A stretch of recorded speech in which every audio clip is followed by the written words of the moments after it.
You treated her better than any man before you. You listened. You showed up. You paid attention. You didn't play games. You didn't disappear. You didn't keep her guessing. And for a moment, it felt right. Then something shifted. Her replies got shorter. Her touch felt lighter. Her desire faded, quietly, without a fight. And the most confusing part? You didn't change. You didn't mess up. You didn't lose value. What you lost was something far more dangerous. You made her feel emotionally safe, not protected, not respected, safe. And that's the truth most men are never told, because it sounds cruel, it sounds unfair, and it cuts straight through everything you were taught about love.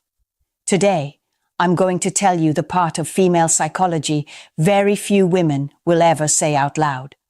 I'm not here to shame women. I'm here to decode them. This isn't about manipulation, tricks, or acting cold. It's about understanding emotional dynamics and why attraction fades the moment a man gives up emotional leadership. If you've ever been left, replaced, or slowly phased out after doing everything right, this conversation is for you. Before we go deeper, take a second to like this video and subscribe. Not for entertainment, but as a commitment to finally understanding how attraction actually works, not how you wish it did. You were taught something very early, and it sounded noble. Treat her well, and she will love you. Be consistent. Be caring. Be emotionally available. And if she feels safe enough, she'll stay. That belief didn't come from experience. It came from movies, advice columns, and well-meaning people who confused morality with attraction. Here's the uncomfortable truth. Being good does not make you attractive. Being emotionally grounded does. Most men don't lose women because they are rude, careless, or cruel. They lose women because they slowly give up their emotional position. There's a difference almost no one explains to you. Kindness that comes from strength feels secure. Kindness that comes from fear feels heavy. When your care is driven by a need to be chosen, approved of, or reassured, it stops feeling generous. It starts feeling transactional. Even if you never say it out loud, the emotional message leaks through your tone, your timing, your posture, your presence. You think you're saying, "I care about you." What she feels is, "I need you to validate me." And that shift is subtle, but deadly. Emotional leadership means you can give without losing yourself. It means your attention is offered, not surrendered. It means you don't collapse your inner world around her reactions. Most men never notice the moment it happens. They just feel her pulling away. She's still polite, still warm, still affectionate enough to confuse you. But the desire, the edge, the curiosity is gone. And here's where men get it wrong. They assume she left because they weren't good enough. Kinder, more patient, more giving. No, women don't leave men because they are too nice. They leave when a man no longer holds emotional gravity, when she no longer feels like she's rising to meet you, when she feels like you're quietly circling her, waiting to be chosen. Attraction doesn't die in chaos. It dies in emotional surrender. That's the lie you were never warned about. And once you see it, you can't unsee it. Most men hear the word hypergamy and immediately think about money, looks, or status. They picture wealth, height, influence, external markers they assume decide everything. That misunderstanding keeps them trapped. Hypergamy isn't about what you have. It's about where you stand emotionally. Attraction isn't measured by your bank account. It's measured by direction. Who is looking up to whom? When a woman feels emotionally above you, when she senses that you are more invested, more attached, more afraid to lose, something inside her shuts down, not consciously, instinctively, because desire does not grow upward. It flows toward what feels just out of reach. This is why two men with similar lives can create completely different reactions. One feels magnetic, the other feels invisible. The difference isn't resources, it's emotional positioning. A woman doesn't need to feel inferior to want you, but she does need to feel that losing you is possible. That quiet tension, I might lose him, is not insecurity in a destructive sense. It's psychological movement. It keeps her emotionally engaged, present, curious. When that tension disappears, attraction flattens. Absolute certainty feels calming, yes, but it also feels final. And desire does not live in finality. This is where men confuse stability with attraction. They believe consistency alone should earn loyalty. But consistency without emotional leadership reads as availability without value.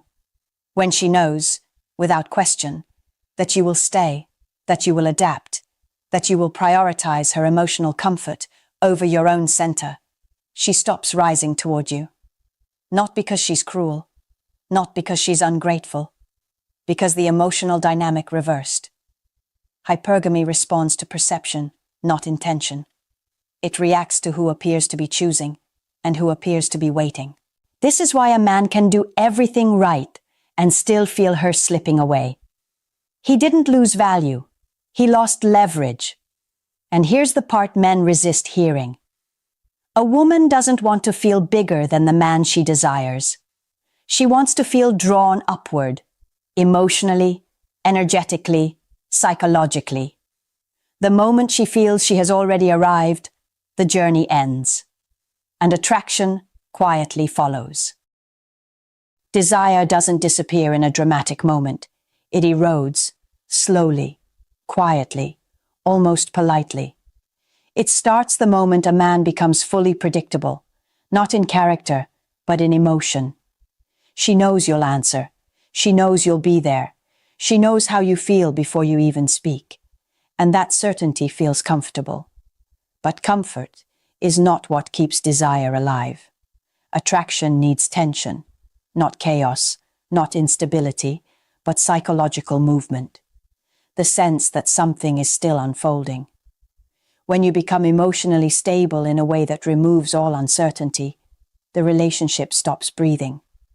There's nothing left to lean into, nothing left to discover. From her perspective, the story is already written.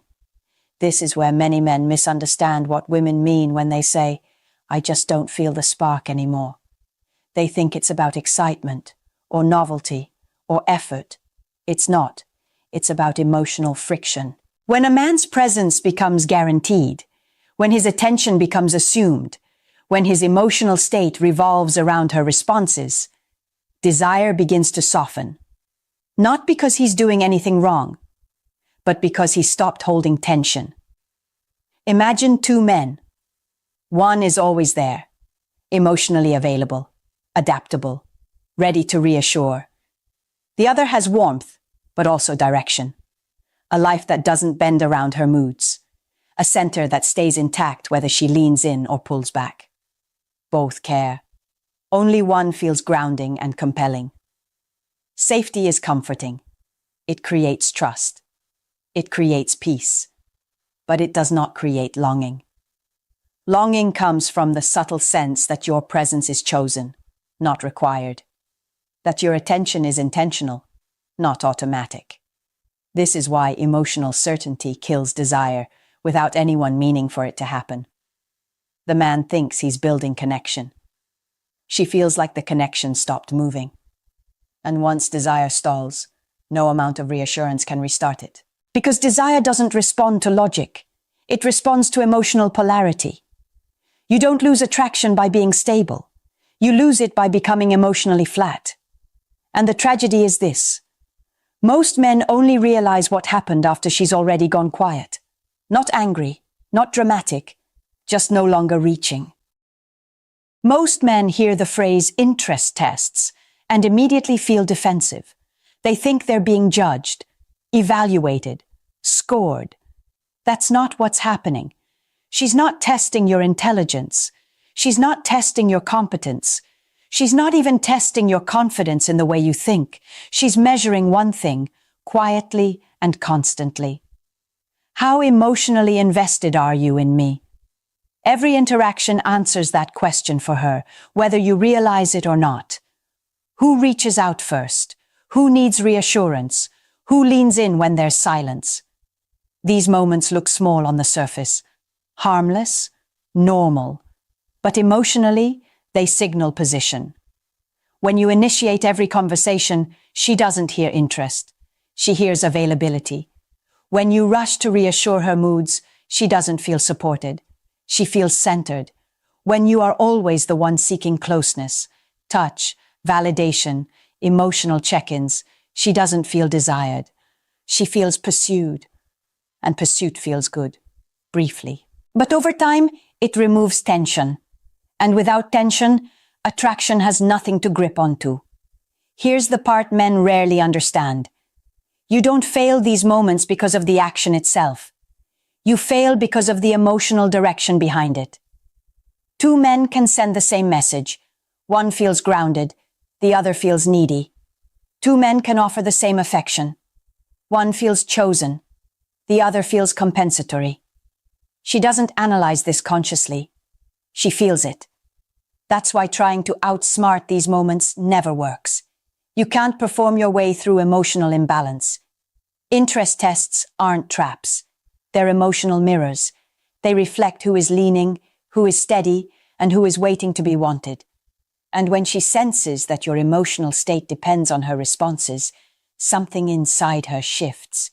Not because she wants power, but because attraction requires polarity.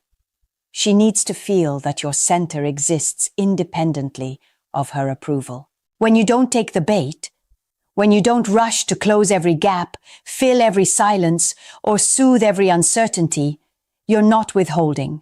You're holding position. And that position is what creates desire. Most men think passing these moments means doing more. In reality, it means collapsing less. It's not about being distant. It's about being intact. Because the moment she feels like she has emotional authority over you, she stops feeling pulled toward you. And that's the measurement she's been taking all along. This is where men feel the most betrayed. Because from your perspective, you didn't change. You didn't stop caring. You didn't become careless or selfish. You did what felt natural. You leaned in. You checked on her. You offered reassurance, affection, consistency. And somehow, that's when her attraction started to fade. Here's the paradox most men never see. The same caring behavior can signal strength or weakness, depending entirely on emotional position. It's not the action. It's the posture behind it. When a man with emotional gravity shows care, it feels intentional, chosen, grounded. When a man without that gravity shows care, it feels compensatory. From her emotional lens, those two experiences are worlds apart. This is where scarcity versus surplus matters. A man who has emotional surplus doesn't give to secure approval. He gives because he can. A man who feels emotionally scarce gives to stabilize the connection, to prevent loss, to keep the bond intact. She feels that difference instantly, not as judgment, but as sensation. That's why caring behavior often gets translated as neediness, even when your intentions are pure. Because emotionally, she doesn't feel supported. She feels responsible. And responsibility is heavy. Let me show you how this plays out. Two men hold her hand on the couch. One is relaxed, present, self-contained. His life doesn't hinge on this moment. The other is leaning, watching her reaction, needing the closeness to feel secure. Same behavior, completely different emotional weight. She doesn't think, he's needy. She feels, something is off. And once that feeling appears, her attraction starts recalibrating. Because desire requires freedom, and need collapses freedom. This is why men are so confused when they hear, "You're amazing, I just don't feel it anymore." They assume effort was the solution. More care, more presence, more reassurance. But effort without emotional surplus reads as pressure. Pressure doesn't create attraction, it dissolves it. Here's the truth most men resist. Care only amplifies what's already there. If you hold emotional position, care deepens desire. If you've lost it, care accelerates the decline. It's not what you do. It's who you are emotionally when you do it. And until that changes, no amount of kindness will save the connection. When physical closeness starts to fade, most men take it personally. They assume it's a message, a protest, a tactic. It isn't. Sex withdrawal is not a punishment. It's a signal. And the mistake men make is trying to negotiate with biology using logic. From her side, nothing dramatic happened. There was no conscious decision, no plan to withhold. What changed was internal. Attraction dropped, and her body responded before her mind could explain it. When desire weakens, access closes. Not out of spite, but instinct. This is where men get trapped in the wrong frame. They think, if I explain how much I care, she'll feel safe again. If I show more affection, she'll come back. If I reassure her, things will return to normal. But reassurance doesn't restore attraction. It confirms the loss of emotional position that caused it.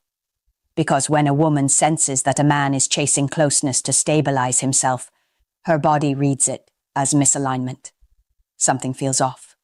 Something feels heavy. And her system responds the only way it knows how. It shuts down.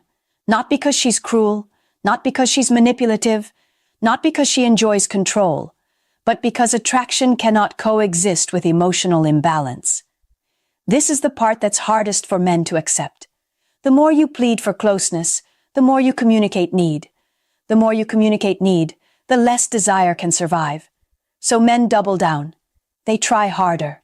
They become softer, more attentive, more available. And the distance grows. Because from her emotional perspective, nothing is being restored. The polarity is collapsing further. This is why physical intimacy often disappears quietly. Without arguments, without clear explanations, she may still care, she may still like you, but her body no longer responds. And she often can't articulate why. She just knows she doesn't want to open herself the same way. Here's the truth that changes everything. You don't fix sex withdrawal by pursuing sex.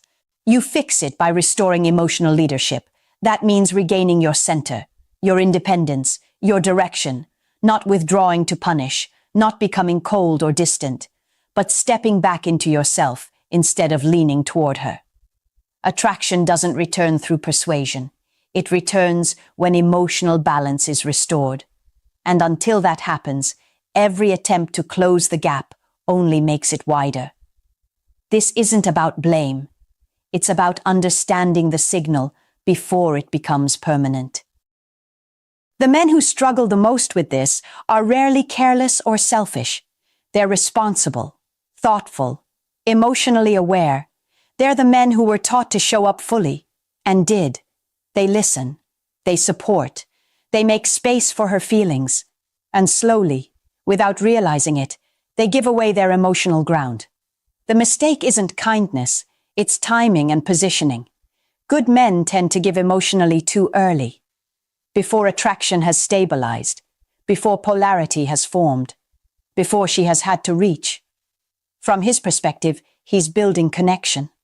From hers, something feels off. She feels elevated instead of drawn, centered instead of oriented. What began as warmth starts to feel like gravity pulling inward, toward her. And when a woman feels like she has become the emotional center of a man's world, attraction doesn't deepen. It collapses. Not because she dislikes being valued, but because desire requires separation. Good men often confuse emotional openness with emotional leadership. They believe vulnerability means exposure. But leadership isn't about revealing everything. It's about holding yourself steady while staying open. When your emotional state begins to orbit her moods, when your confidence rises and falls based on her responses, you unintentionally place her above you. She doesn't feel chosen. She feels responsible. And responsibility is not seductive. This is why good men are often blindsided. They hear, "You did nothing wrong," and that's true. They hear, "You're an amazing guy," and that's sincere. But what they don't hear is the quiet truth beneath it. "I no longer feel pulled toward you." Because attraction doesn't respond to goodness alone. It responds to presence with direction. Here's the hard line most men need to hear. No woman respects a man who makes her the center of his emotional universe. Not because she wants dominance, but because she wants to feel met, not managed. When you collapse your inner world around her, she loses the sense that there's something solid to lean toward. And once that happens, no amount of care can restore the balance. The men who lose the most are the ones who meant the best, because they never realized what they were giving up in the process. This is where everything comes together. Most men think the solution is to become colder, more distant, less expressive. That's not emotional leadership. That's withdrawal. Emotional leadership is not about being unavailable. It's about being self-contained. An emotionally self-contained man can be warm without collapsing, present without hovering, interested without surrendering his center. He doesn't disappear to create value. He already has it, because his life, identity, and direction do not depend on being chosen. This is the distinction almost no one teaches you. Being available means you can show up. Being accessible 24/7 means you have no boundaries. And boundaries are not walls. They are structure. A man with emotional leadership has rhythm. He has priorities that existed before her and will exist whether she stays or goes. That doesn't make him cold. It makes him grounded. From her perspective, that grounding is what creates attraction. She doesn't feel chased. She doesn't feel responsible. She feels oriented. There's something to lean toward. This is why emotionally self-contained men don't need to manage desire. They don't need strategies or performances. Their presence does the work. They don't over-explain. They don't over-offer. They don't rush to close every emotional gap. Not because they don't care, but because they trust themselves. And that trust is felt. This is the shift that changes everything. When you stop needing to be chosen, you stop signaling fear of loss. When you stop signaling fear of loss, attraction has room to breathe. She no longer feels elevated above you. She feels drawn toward you, not because you withheld, not because you played a role, but because you stayed whole. This is the difference between emotional availability and emotional leadership. One hands over the center, the other holds it, while still allowing connection. And when a man holds his center, something subtle but powerful happens. He becomes the one who is chosen, without asking to be. At the core of everything you've just heard is a truth most men spend years running from. Women don't fall in love with men who make them feel emotionally complete. They fall in love with men who make them rise, not through pressure, not through fear, but through emotional positioning. Attraction isn't sustained by reassurance, it's sustained by direction. When you give away your emotional center, when your mood, confidence, and sense of self begin to depend on how she responds, you don't become safer. You become smaller in the dynamic. And the moment you lose emotional gravity, someone else eventually replaces you. This isn't a game. It isn't cruelty. It isn't manipulation. It's human psychology. You don't need to become colder. You don't need to become distant. You don't need to withhold care. You need to stop abandoning yourself. Because the most dangerous thing you can do in a relationship is surrender emotional leadership and hope love will reward you for it. It won't. If you don't control your emotional position, someone else will step into the space you vacated, quietly, efficiently, without asking permission. This is the difference between men who are remembered and men who are slowly phased out. If this conversation hit something real for you, subscribe to this channel, not casually, intentionally. As a choice to stop repeating the same emotional patterns and start understanding the dynamics that actually govern attraction. Leave a comment if you've lived this. If you've felt the shift but couldn't explain it. Say it plainly. No excuses. No stories. And if you know a man who is loving the wrong way, share this with him. Some lessons hurt less when you learn them early.